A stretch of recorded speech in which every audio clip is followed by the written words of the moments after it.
Donc Jean-Claude Muet va nous parler un tout petit peu de l'Académie Gerbert, de son objectif, et puis il va nous présenter un peu mieux Thierry Desjardins, qui ensuite pourra intervenir à sa guise. Sera obligé de. Oui. Donc nous présentera clairement les circonstances dans lesquelles il a pensé que le Cantal c'était la Corse sans les bombes. J'ai pas pensé, j'ai prouvé que. Prouvé. Bon. Faites attention au chameau. Et il n'y a pas longtemps dans Le Point, j'ai vu que l'expression avait été reprise à propos d'une région des Baléares, où on nous disait que c'était aussi la Corse sans les bombes. Donc c'est devenu une formule internationale. La Syrie, c'est la Corse avec les bombes. Oui. Bien, donc Jean-Claude, vas-y. Voilà, avertissement en préambule. Alors, nous avons choisi d'organiser notre rencontre selon le plan suivant. Tout d'abord, en ma qualité de secrétaire perpétuel, je vais prononcer quelques mots d'accueil et exposer les buts poursuivis par l'Académie Gerbert. Ensuite, je ferai l'éloge de notre premier lauréat, Thierry Desjardins. Il me répondra. Enfin, nous engagerons le dialogue avec la salle. Chacun pourra, comme on dit, y aller de sa question. La direction du débat sera alors assurée par Bernard Benoît, président d'Agir, et Patrick Lecellier, notre modérateur attitré. Je fais allusion aux différentes interventions qu'il avait fait l'année dernière. Pour ceux qui étaient là, ils s'en souviennent. Vers 19h30, avant de nous précipiter sur un apéritif justement mérité, Cubny, l'inventeur du trophée Gerbert que vous découvrirez tout à l'heure, qui est une très belle réalisation, qui est encore dans sa boîte, le remettra à Thierry Desjardins. Et nous passerons à table. Grand merci aux bénévoles d'Agir qui, n'en doutons pas, réussiront à renouveler l'exploit de l'an passé, nous régaler dans un climat de franche convivialité.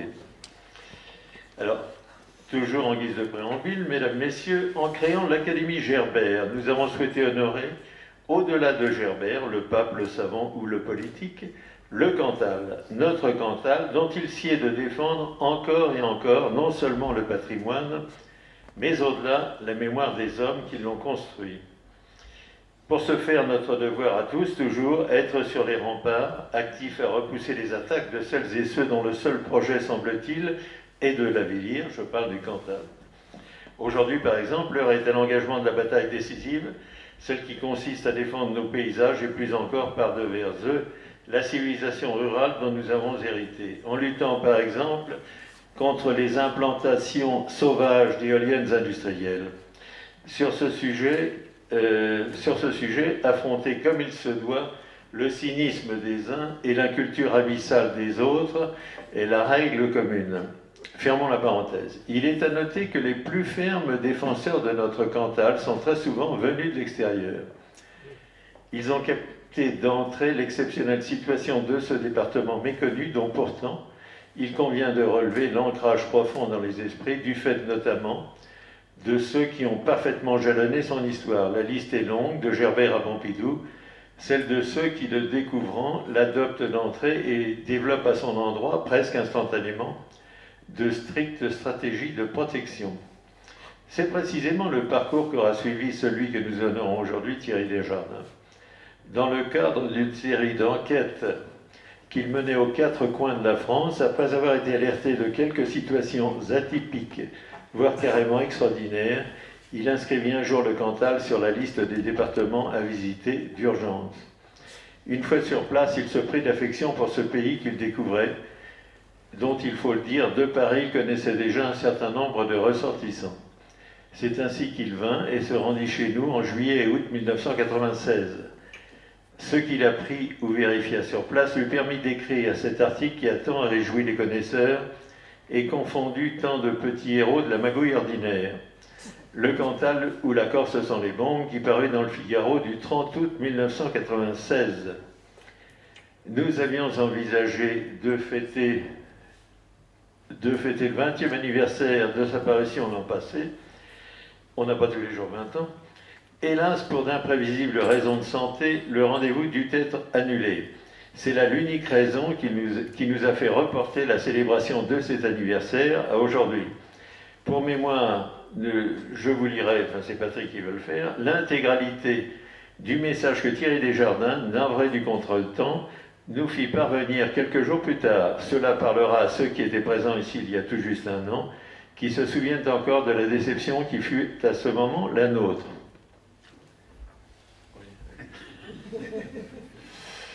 Donc, lecture du courrier de l'époque. Chers amis, très chers amis, il y a parfois de petits pépins qui sont en fait d'énormes noyaux gros comme des pastèques, surtout quand il s'agit de petits pépins de santé. Bref, j'ai eu un énorme noyau de santé qui m'a privé de ce qui aurait dû être non pas le grand plaisir de mon année, mais évidemment le grand plaisir de mes 20 dernières années. Il faut bien dire que notre ami Meuet et ses acolytes ont eu une fameuse idée en décidant de célébrer, désormais tous les 20 ans, ce petit article qui s'intitulait « Le Cantal ou la Corse sans les bombes ». D'abord, parce que cela me fait très plaisir, en me caressant honteusement dans le sens des poils. Rares sont les journalistes modestes, et plus rares encore les modestes journalistes, comme votre serviteur, dont on glorifie les articles 7300 jours après leur parution. Je viens de faire le calcul, 365 multiplié par 20. Ensuite, parce que, j'imagine, cette belle et heureuse initiative a dû remuer le couteau dans la plaie, rendre de nouveau hystérique, faire baver de rage tous ceux qui, depuis 20 ans, me maudissent, me vomissent, rêvent de me voir pendu haut et court sur la grande place d'Aurillac, sous prétexte que j'ai osé écrire noir sur blanc dans un grand quotidien parisien, ce que tout le monde savait de Montsalvi à Mauriac, en passant par Aurillac et Saint-Flour, mais qu'il était formellement interdit d'évoquer, ne serait-ce que du bout des lèvres, sous peine des pires châtiments, exemple de châtiment, suppression des aides, refus de crédit ou campagne de calomnie. Enfin, et c'est là l'essentiel, bien sûr, parce que cet anniversaire posait une gigantesque question, en 20 ans, qu'avaient donc bien pu faire les sénateurs, les députés, les présidents successifs du Conseil général, aujourd'hui départemental, les maires, mais aussi les fonctionnaires hauts, moyens et même tout petits, pour sortir ce département, l'un des plus beaux de France, et qui a tout pour réussir, du marasme, de la torpeur, de la médiocrité, des combines foireuses, mais juteuses, et bien souvent népotiques, dans lesquelles les patauges j'ai fini par sombrer depuis tant d'années. Tout l'intérêt de ces grandes retrouvailles du 3 septembre dernier était là. J'aurais aimé plus que tout qu'on me dise, comme pour le héros de Dumas, 20 ans après, tout a changé. Vous aviez peut-être un peu raison en 1987, mais aujourd'hui, en partie grâce à l'énorme coup de pied au cul que vous avez donné à nos guignols responsables, irresponsables, vous pourriez intituler un nouvel article « Le Cantal ou la Silicon Valley sans l'accent ». Hélas, d'après ce qu'on me dit, j'ai toujours la plupart de mes informateurs bien en place, même si quelques-uns ont pris la clé des champs, rien n'a changé. Tout se serait même aggravé. Les pitres sont toujours au pouvoir, même si parfois ce sont des fils de pitres, ils sont toujours là, à la SAFER, au Club agricole, à la Chambre d'agriculture, à la FDSEA, et ils font mine de s'étonner que la population du département diminue inexorablement et que les Cantaliens soient devenus une espèce en voie de disparition. Moi qui rêvais de prendre ma retraite bien méritée au cœur du Cantal, je me demande s'il ne vais pas aller plus tôt en Corse. Les bombes ont cessé là-bas. Mais je ne vais pas attendre 2036 pour revenir vous voir. Je vais venir cet hiver pour vous demander encore pardon de vous avoir ainsi fait faux bond, mais aussi recevoir mon beau trophée. À très bientôt donc, et amitié à tous, signé Thierry Desjardins.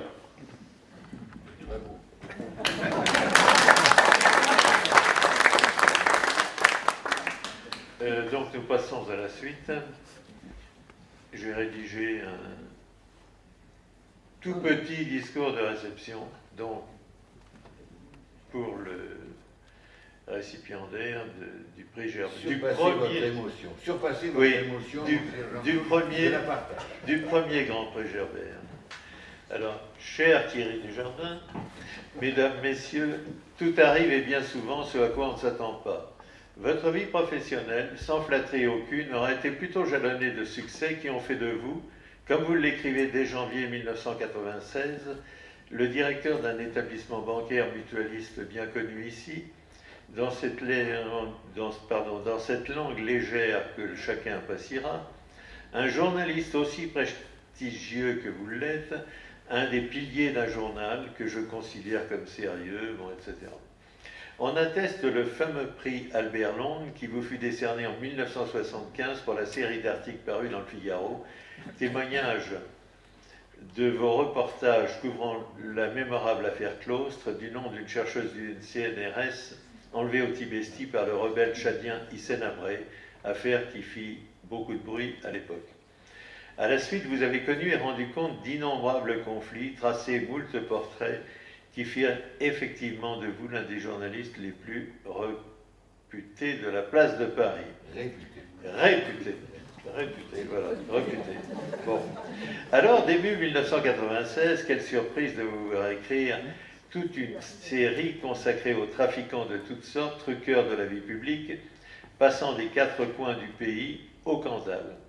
Certes, les propos tenus par le procureur de la République d'Aurillac lors de la rentrée du tribunal en janvier 1993 vous avez été rapportés et vous avez en quelque sorte mis l'eau à la bouche. Alors je cite, « Ainsi va le cours de la justice, comme celui d'un long fleuve tranquille, que pas même le relief accidenté du Cantal, ni d'ailleurs ses trop discrets riverains, ne parviennent à perturber. » Un peu plus loin, « Un pays qui ressemble à la Corse sans les bombes. » Non sans humour, un élu de Lille, ancien indépendantiste revendiqué, ne déclara-t-il pas il y a peu que le peuple corse est un peuple ami de la France? Souvenons-nous tout de même que durant les années 90, les poseurs de bombes du cru étaient beaucoup plus turbulents qu'ils ne le sont aujourd'hui. En un mot, les déclarations à tout le moins hasardeuses du procureur avaient pour vous quelque chose de tentant, très tentant. C'est d'ailleurs dans ce moment qu'en écho à toutes les affaires dont la presse en général et vous en particulier rendez compte que vous fîtes paraître ce livre revigorant, Autre pavé dans la mare, dont le titre était la reprise d'un mot du président Pompidou, arrêtez d'emmerder les Français. Le 30 août 96, coup de tonnerre, Aurillac se réveille et découvre l'article fameux « Le Cantal ou la Corse sans les bombes ». Branle-bas dans les chaumières, les kiosques sont dévalisés, la maison de la presse sur le square Vermenouze, palliant l'épuisement de l'édition du journal parisien en vendant des photocopies.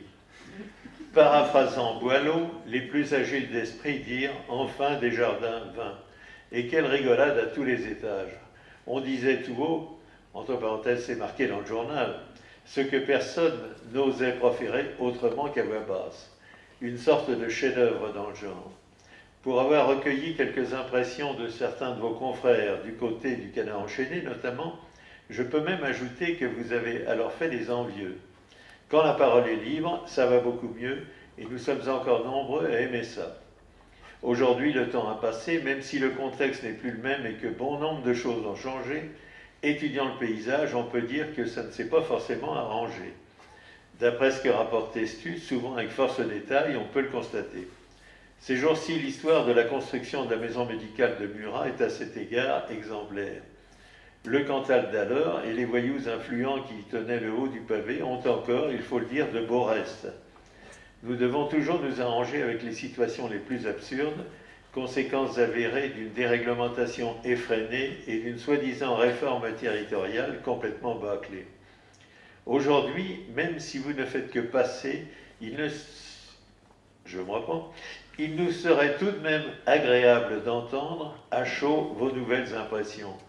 Tout comme il nous serait doux de connaître, autant que faire se peut, l'étendue de vos informations, voire de vos informateurs de l'époque.